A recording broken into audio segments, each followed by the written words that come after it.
Why medieval bread was actually a superfood, while your modern loaf is slowly killing you. Right. Before we dive into today's absolutely mind-blowing journey through the history of bread, and trust me, this is going to change how you look at every slice you've ever eaten, I need you to do me a massive favor. First, smash that like button because it genuinely helps more than you know. Second, hit subscribe if you haven't already, because we're constantly putting out content that'll make you question everything you thought you knew about history. And third, drop a comment telling me where in the world you're watching from. I'm Martin, currently enjoying the absolutely gorgeous summer weather here in Cape Town, South Africa, where I'm hiding out until February to escape the brutal German winter. Honestly, while you're probably dealing with snow and freezing temperatures, I'm sitting here with a view of Table Mountain, thinking about medieval peasants and their superior bread. Life's pretty good. Now, let's talk about something that's going to absolutely blow your mind. Medieval bread was actually healthier than the processed garbage you're probably eating today. And I'm not talking about some romantic notion of the good old days. No, I'm talking about hard science, nutritional facts, and a food industry conspiracy that's been slowly poisoning us for decades. The peasant who ate better than you. Picture this. It's 1324, in a village outside York, England. There's a peasant, let's call him William, who's consuming 2 to 3 pounds of bread every single day. That's 70% of his total calories coming from bread alone. This guy is hauling stones, ploughing fields, building cathedrals that are still standing today, working 12-hour days in brutal conditions. And he's thriving on it. No diabetes epidemic. No gluten sensitivity crisis. No inflammatory bowel disease affecting 1 in every 100 people. This medieval peasant, who you've been taught to pity, was eating bread that was nutritionally superior to anything you can buy in a modern supermarket. Meanwhile, fast forward to today, 1 in 3 adults is pre-diabetic. Celiac disease has increased by 400% since the 1950s. Millions more suffer from what doctors vaguely call non-celiac gluten sensitivity, bloating, brain fog, joint pain, chronic fatigue. Your grandfather ate bread his whole life without a problem. So what the hell changed? The Industrial Revolution that ruined everything. Here's where the story gets really infuriating. The answer isn't that you're weak or that your gut is defective. The answer is that modern bread isn't actually bread. It's an industrialized food product designed for profit, not nutrition. And the medieval peasant you've been taught to pity knew something about wheat that the food industry desperately wants you to forget. Let me paint you a picture of what happened. In 1960, a scientist named Norman Borlaug developed what he called miracle wheat. Shorter stalks, higher yields, resistant to disease. He won the Nobel Prize for it. The Green Revolution, they called it. It fed millions. But there was a cost nobody talked about. This new wheat, technically called semi-dwarf wheat, was bred for one thing: maximum yield per acre. Not nutrition, not digestibility, yield. To achieve that, plant breeders introduced genetic changes that altered the gluten structure, increased the starch content, and ramped up compounds called lectins and phytates that interfere with nutrient absorption. Ancient wheat varieties like einkorn had 14 chromosomes. Emmer wheat had 28. Modern bread wheat has 42. That genetic complexity came with a trade-off that nobody bothered to study until it was too late. The gluten that your body doesn't recognize now. Here's where it gets really technical, but stick with me because this is crucial. Modern wheat contains gluten proteins that your great-grandfather's gut never encountered. The gliadin fraction, the part responsible for most gluten reactions, is structurally different from anything humans evolved to digest. Studies from the University of Kansas found that modern wheat triggers significantly higher immune responses than heritage varieties.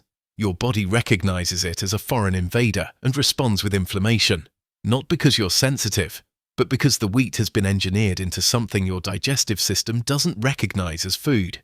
Medieval wheat varieties like einkorn, emmer, and spelt had completely different protein structures. The gluten was weaker, which meant the bread didn't rise as dramatically. But that weak gluten was exactly what made it easier to digest. Studies at the University of Florence found that people with non-celiac gluten sensitivity could eat einkorn bread without symptoms. The gliadin proteins were structured differently. The immune system didn't react. But it gets worse. Modern wheat is also doused with chemicals throughout its growing cycle. The most disturbing practice is pre-harvest desiccation, spraying wheat fields with glyphosate, Roundup, a week before harvest to kill the plant and dry it out for easier harvesting. Glyphosate residue ends up in the grain, and studies have found it in over 70% of non-organic wheat products. The milling disaster. Then there's what happened to flour processing, and this is where I get really angry about the whole situation. Medieval flour was stone ground, a slow process that kept the wheat kernel intact. The bran, the germ, the endosperm, all ground together. That meant fibre, healthy fats, B vitamins, minerals like magnesium and zinc were all still present. Modern roller milling, introduced in the 1870s, strips all of that away. It removes the bran and germ because they contain oils that go rancid, shortening shelf life. What's left is pure white endosperm, basically pure starch, with a damaged protein structure. Then it's bleached with chemicals like chlorine gas or benzoyl peroxide to make it whiter. This is what's sold as enriched flour. Enriched because they have to add back a fraction of the nutrients they destroyed. It's like mugging someone, giving them back their bus fare and calling yourself generous. The fermentation revolution you never knew about. But here's the real kicker, and this is what really separates medieval bread from modern garbage: fermentation. Medieval bread was slow. After mixing flour and water, bakers let the dough rest and ferment for 12 to 24 hours, sometimes longer. This wasn't laziness, it was necessity. During that fermentation, natural yeast and bacteria broke down the starches and proteins. They pre-digested the bread for you. The gluten became easier to process. Phytic acid, which binds to minerals and blocks absorption, was neutralized. Lectins, which can damage the gut lining, were reduced. By the time that bread went into the oven, it was fundamentally transformed. Your modern supermarket loaf, mixed, risen and baked in under 3 hours. No fermentation, no breakdown of anti-nutrients, no pre-digestion. Just raw, reactive proteins hitting your gut at full strength. Medieval bakers didn't have commercial yeast. They used wild yeast and lactic acid bacteria captured from the air, what we now call sourdough culture. This culture was kept alive for generations, passed from mother to daughter, baker to apprentice. The bacteria consumed sugars in the dough, producing lactic acid and acetic acid. This acidic environment activated enzymes that broke down the problematic compounds. The blood sugar catastrophe. The result of all this industrial processing is a food that looks like bread, smells like bread, but behaves in your body like pure sugar.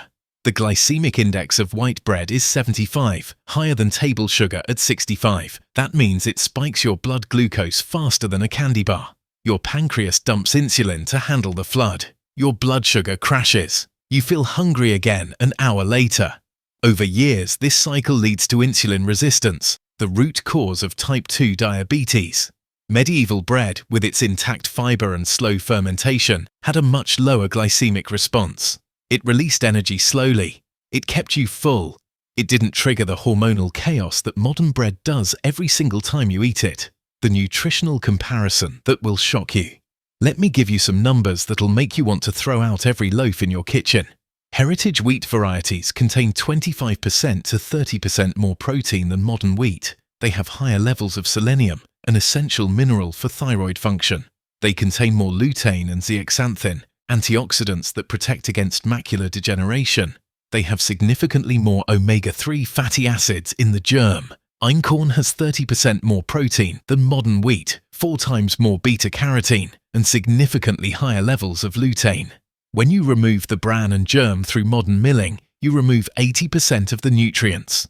Then you bleach and chemically treat what's left. Medieval peasants eating 2 pounds of properly fermented bread daily weren't just filling their stomachs.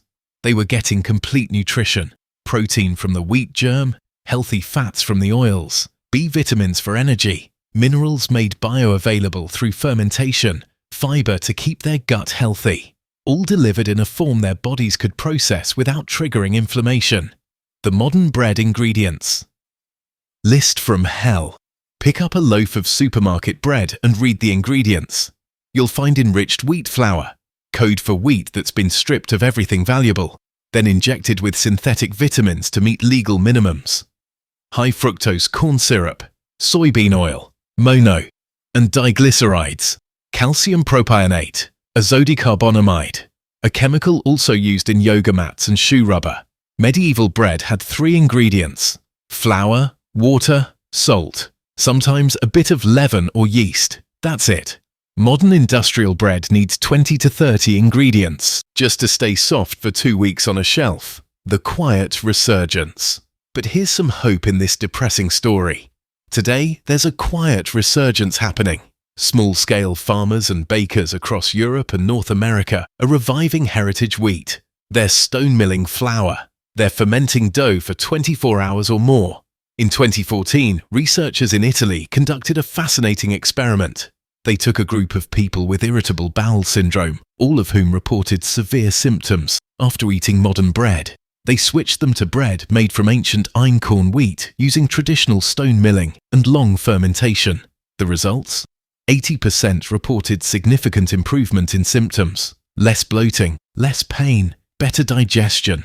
Another study from the University of Florence found that einkorn bread produced lower blood glucose and insulin responses compared to modern bread, even when consumed in identical amounts. These bakers aren't selling nostalgia. They're selling bread that your body recognizes as food. Not because gluten was never the problem, but because modern wheat and modern processing created a problem that didn't exist 100 years ago. What you can actually do about it. So what can you do if you want to eat bread that doesn't make you sick? You have 3 options, and none of them involve the supermarket bread aisle. First, find bakers who use heritage wheat. Look for einkorn, emmer, or spelt. Make sure it's stone ground and naturally fermented. These bakers are rare, but they exist. Farmers markets, specialty bakeries, even some online sources will ship. Second, buy heritage wheat flour and make your own sourdough. Yes, it takes time. You'll need to maintain a starter culture. Mix dough the night before. Let it ferment 12 to 24 hours. But the result is bread that nourishes instead of harms. Once you develop the routine, it's no harder than any other weekly meal prep. Third, reduce your bread consumption entirely and replace it with whole, unprocessed grains. Medieval peasants ate bread because wheat was cheap and calorie-dense. You have options they didn't. Oats, barley, quinoa, even rice, especially if prepared properly with soaking or fermenting, can provide the same sustenance without the inflammatory load. The industry that doesn't want you to know. The food industry will tell you that modern wheat feeds the world, that we need high-yield varieties to prevent starvation, and there's some truth to that. But they conveniently ignore the health costs of their improvements. Since 1960, when modern wheat became dominant, type 2 diabetes rates have increased by 700%. Obesity rates have tripled. Autoimmune diseases like celiac, Crohn's, and ulcerative colitis have exploded. The industrial food system will tell you this is because we're sedentary, because we eat too much, because we lack willpower. But the timeline doesn't lie. These diseases began their exponential rise precisely when industrial wheat and industrial bread became the norm. Medieval peasants worked hard physically, yes, but they also ate bread as their staple, and they didn't suffer from metabolic disease or autoimmune epidemics. The truth about gluten intolerance. Here's what really gets me about this whole situation. The food industry has convinced us that we're the problem. You're gluten intolerant. You're sensitive. You have a disorder. No, you're reacting normally to an abnormal food. Medieval bread didn't need a warning label. It didn't come with a list of side effects. It was food. What's on your shelf today is a product, and your body knows the difference. The medieval peasant with his dark, dense loaf of sourdough wasn't ignorant. He was working with a system perfected over thousands of years. A system that prioritized nutrition, digestibility, and sustainability. We traded that system for convenience and profit. The final word. We bred wheat that yields more but nourishes less. We milled it in ways that destroy its vitality. We rushed fermentation to save time. We added chemicals to extend shelf life. And now we wonder why bread, the staff of life for millennia, has become a source of disease. The answer is simple. We stopped making bread. We started manufacturing a product that looks like bread, but behaves in the body like poison. Medieval wheat wasn't a superfood because it had magical properties. It was a superfood because it was left alone, grown in healthy soil, milled with care, fermented with patience, baked with respect for the process. That's the knowledge the food industry doesn't want you to have. Because if you understand that the problem isn't gluten, isn't wheat, but industrial processing, you stop buying their products, you start demanding real food, you take control of your health.